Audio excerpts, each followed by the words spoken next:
Hello, everyone. Today, we'll walk you through the process of creating a Google account.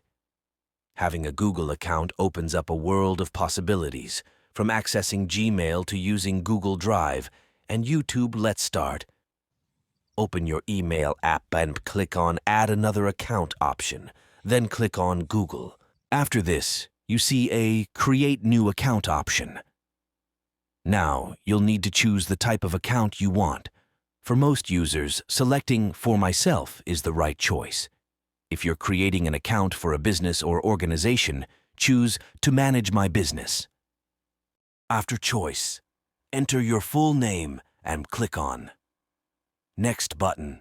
Then enter your date of birth and enter Next. After this, choose a unique username, which will be your Gmail address, and create a secure password. Make sure to follow Google's password guidelines for added security. Before completing the process, make sure to read and agree to Google's terms of service and privacy policy. Once you've done that, click on the Next button. Congratulations! You've successfully created your Google account. You can now access a variety of Google services using your new account, including Gmail, Google Drive, and of course YouTube.